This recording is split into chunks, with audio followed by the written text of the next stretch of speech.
13 cardinals who can't be Pope after Pope Francis. With every passing year, the Catholic Church faces changes that shape its future. Soon, several key figures in the College of Cardinals will reach the age of 80, disqualifying them from participating in the papal election. These men, each with unique and powerful legacies, have left indelible marks on the Church and the wider world.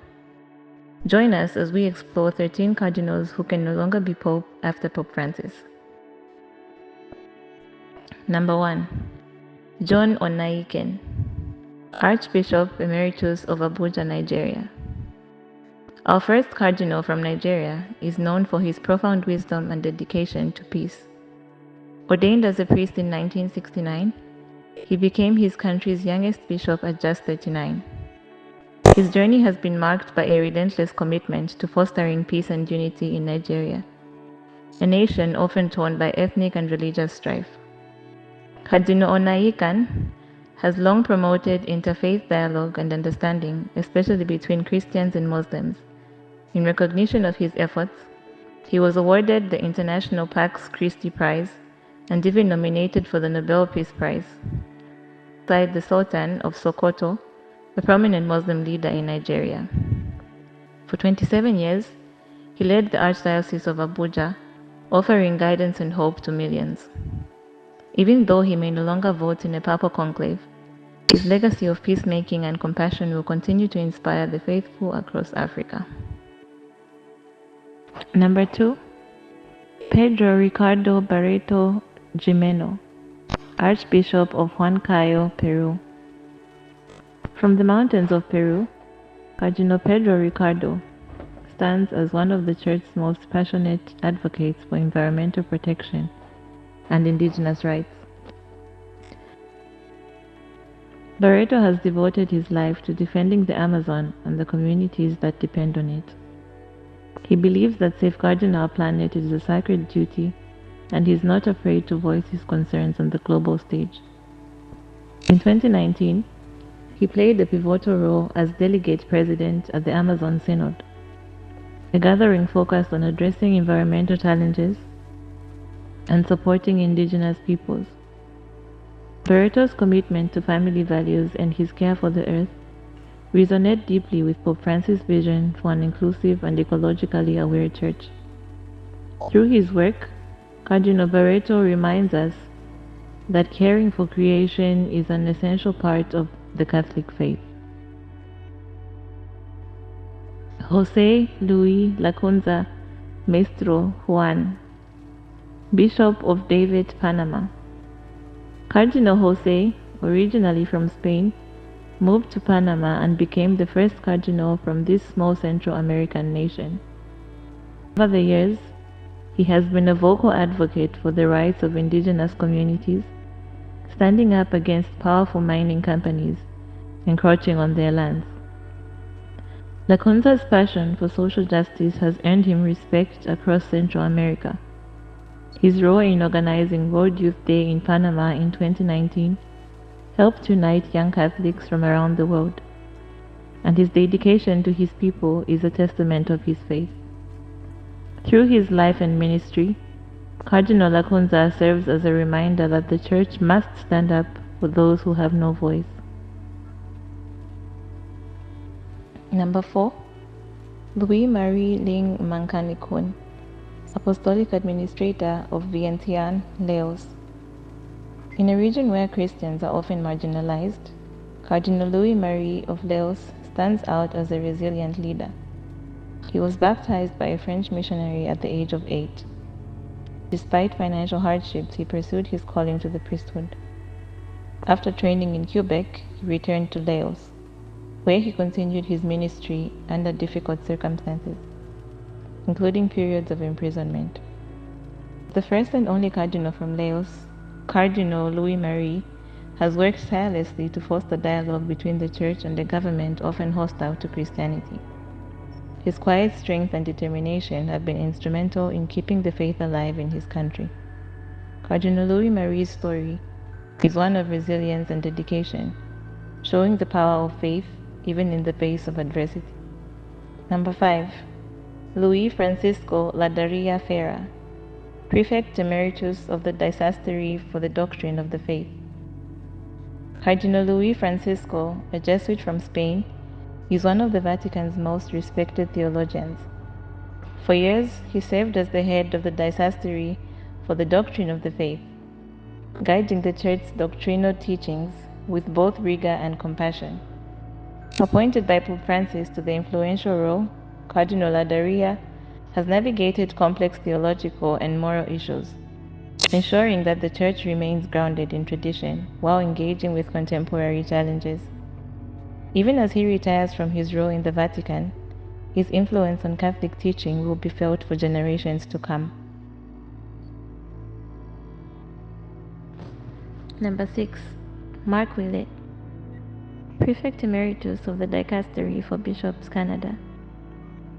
Canadian Cardinal Mark has long been seen as a prominent figure in the Vatican, and was even considered a potential candidate for Pope during the last conclave. As Prefect of the Dicastery for Bishops, he played a key role in selecting bishops worldwide, influencing the direction of the Church globally. Willett has been a staunch defender of clerical celibacy and traditional issues, often clashing with progressive movements within the Church. His conservative stance has both aligned with and challenged Pope Francis' vision for a more pastoral Church. His contributions to the Church leadership will not be forgotten as he transitions into a new chapter. Number 7. Sean Patrick O'Malley, Archbishop of Boston, USA. Cardinal Sean Patrick O'Malley, the Archbishop of Boston, has dedicated much of his life to addressing one of the Church's most painful issues: abuse. Appointed to Boston in the aftermath of a devastating abuse scandal, O'Malley led a process of reform and healing within the diocese. As president of the Pontifical Commission for the Protection of Minors, he became one of the Vatican's strongest voices for justice and accountability. Under his leadership, the Commission has established guidelines to protect vulnerable members of the Church worldwide. Cardinal O'Malley's legacy will be one of compassion, accountability, and the courage to face difficult choices. Number 8.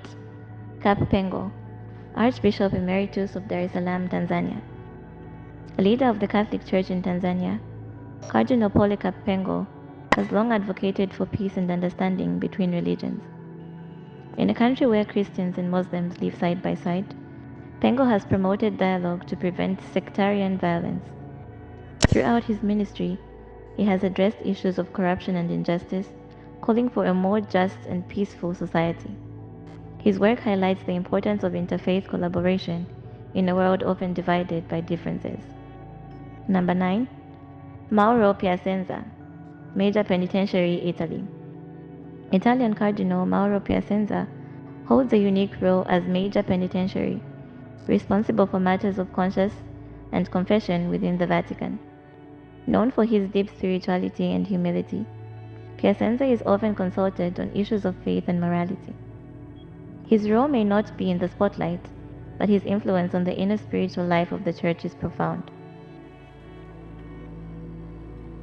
Number 10. Jean-Pierre Ricard, Archbishop Emeritus of Bordeaux, France. Cardinal Jean-Pierre, once a leading figure in the French Catholic Church, recently faced controversy when he admitted to misconduct from his past. His confession shocked the Church in France and led to his suspension from public ministry. While his legacy is now marked by scandal, his story serves as a reminder of the importance of humility, repentance, and the Church's commitment to accountability. Number 11. Baltazar Porras Cardozo, Archbishop of Caracas, Venezuela.